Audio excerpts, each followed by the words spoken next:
Hello learners, welcome to our channel Study with Smile, and today we are going to start exercise 1.4 of chapter 1.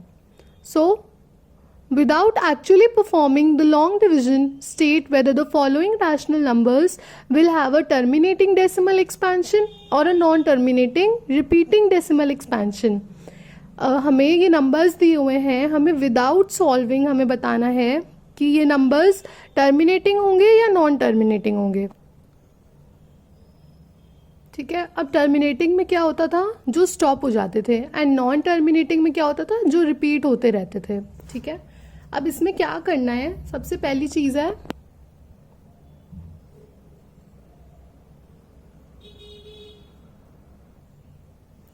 Fraction किस में होना चाहिए, p by q form, where q is not equal to 0.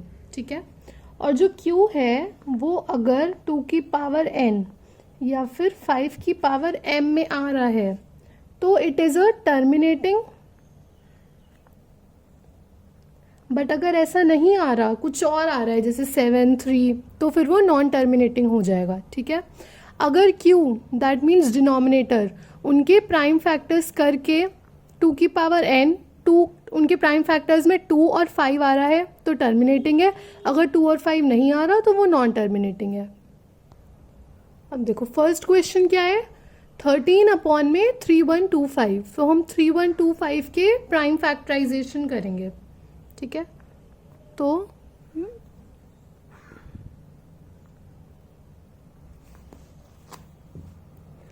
5 into 625 is equal to 3125, 125,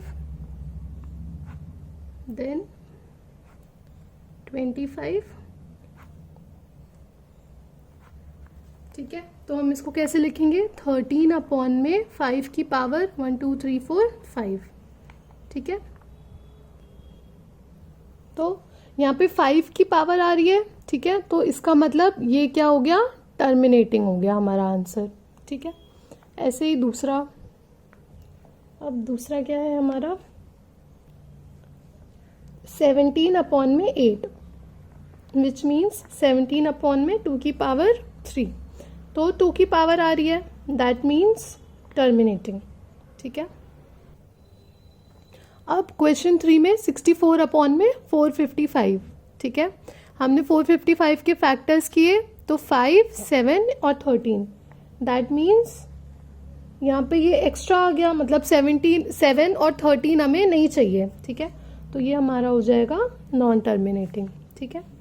अब 15 upon में 1600 के prime factorisation करेंगे तो हमारा आएगा 2 की पावर 6 इंटू 5 की पावर 2. ठीक है. तो इसमें 2 और 5 आ रहा है खाली, तो ये हो जाएगा टर्मिनेटिंग.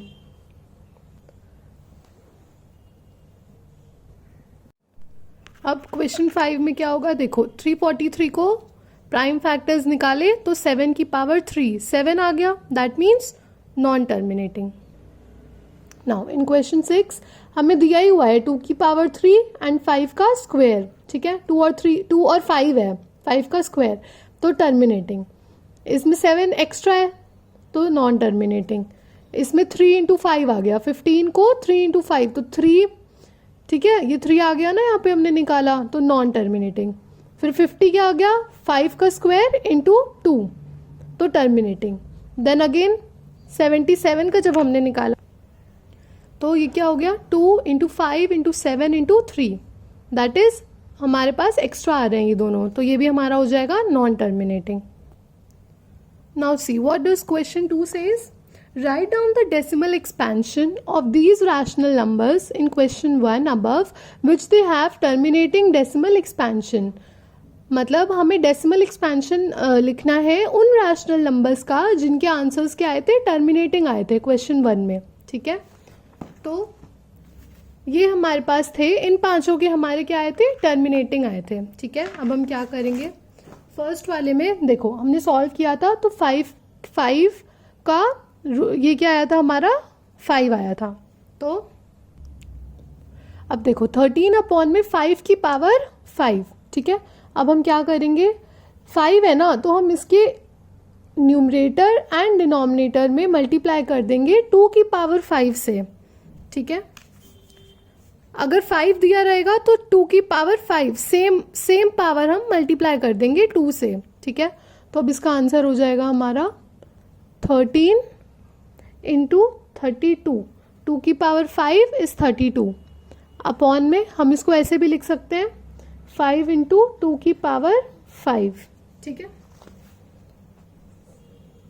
तो 13 इंटू 32 अपॉन में 10 की पावर 5, ठीक है। 13 इंटू 32 होता है हमारा 416 अपॉन में 10 की पावर 5, तो 416 अपॉन में 10 एंड पावर 5 क्या हो जाएगा 1 2 3 4, 1 2 3 4। तो इसका आंसर क्या हो जाएगा, देखो 0.00416, ठीक है। 10 की पावर 5 थी, दैट मीन्स 1 2 3 4 5 zeros, ऊपर हमने 0 पॉइंट के बाद यहाँ पे 5 डिजिट्स तक कर दिया, ठीक है। अब सेकेंड क्वेश्चन, अब यहाँ पे क्या होगा, देखो 17 अपॉन में 2 की पावर 3 है, तो हम किससे मल्टीप्लाई करेंगे 5 की पावर 3 अपॉन में 5 की पावर 3, 5 की पावर 3। तो अब 17 इंटू 5 की पावर 3 क्या होता है 125, ठीक है, 5 क्यूब, और नीचे 2 इंटू 5 की पावर 3 दैट इज 10 का cube, and 17 into 125 is 4375 upon में, सॉरी 17 इंटू 25 होता है हमारा 2125 अपॉन में 10 का क्यूब, तो 10 0 3 0, ठीक है। दैट मीन्स हमारा आंसर क्या हो जाएगा 2.125 आंसर, ठीक है। यहाँ पे ये आंसर और यहाँ पे ये। अब नेक्स्ट इसमें क्या करेंगे, देखो 2 की पावर 6 है बट 5 का कितना है 2 है, मतलब 4 कम है, पावर में 4 यहाँ पे कम है, 2 में 6 है, इसमें 2 है, तो हम 5 की पावर 4 इसमें मल्टीप्लाई कर देंगे, तो 15 अपॉन में 2 की पावर 6 इंटू 5 की पावर 2, 5 की पावर 4 अपॉन में 5 की power 4 is equal to 9375 upon में 2 इंटू 5 की पावर 6, ठीक है। तो ये हो जाएगा 9375 अपॉन में 10 की पावर 6, तो 0.00935, क्यों 1 2 3 4 5 एंड 6, ठीक है, डेसिमल के बाद 6 तक हमें डालना होता है, ठीक है। अब इसमें क्या है बताओ, कितना कम है, 2 की पावर क्यूब है बट 5 का पावर स्क्वायर है, दैट मीन्स हमें एक और चाहिए, तो हम क्या करेंगे 23 अपॉन में 2 की पावर क्यूब 5 की पावर स्क्वायर इंटू 5 अपॉन में 5, ठीक है, ये 1 तो है। अब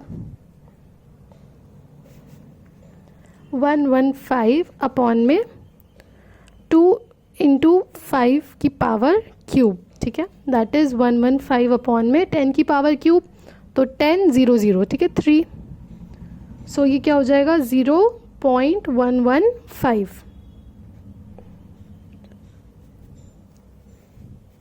नाउ लास्ट, इसमें 2 ऐड होगा क्योंकि 2 कम है, तो 35 अपॉन में 2, 5 का स्क्वायर इंटू 2/2, तो 70 अपॉन में 2 इंटू 5 का होल स्क्वायर, 2 इंटू 5 का होल स्क्वायर दैट इज 10 का स्क्वायर, तो 70 अपॉन में 10 का स्क्वायर कितना हुआ 100, तो 70 अपॉन में 100, तो 0.70 आंसर।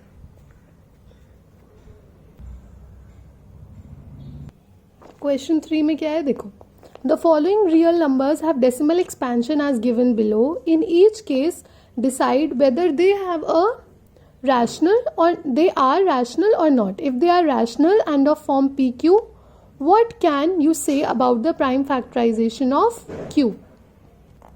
अब इसमें क्या होगा, ये टर्मिनेटिंग है, ये नॉन टर्मिनेटिंग है एंड ये भी नॉन टर्मिनेटिंग है, but this will be a rational number क्योंकि ये रुक गया यहाँ पे, तो ये हमारा रैशनल नंबर है। ये नॉन रैशनल है क्योंकि ये देखो इसमें कोई 1 2 0 1 2 0 0 1 मतलब पैटर्न है, बट जैसे 1 2 1 2 1 2 उस टाइप का पैटर्न नहीं, ठीक है। तो ये क्या हो जाएगा, non terminating non rational number, ठीक है। और यहाँ पे देखो क्या है, एक मिनट, 443.123456 ठीक है 9, बट ये पैटर्न रिपीट हो रहा है, इसके आगे फिर रिपीट होगा 1 2 3 4 5 6, there is a fix pattern, ठीक है। तो ये हो जाएगा हमारा रैशनल नंबर।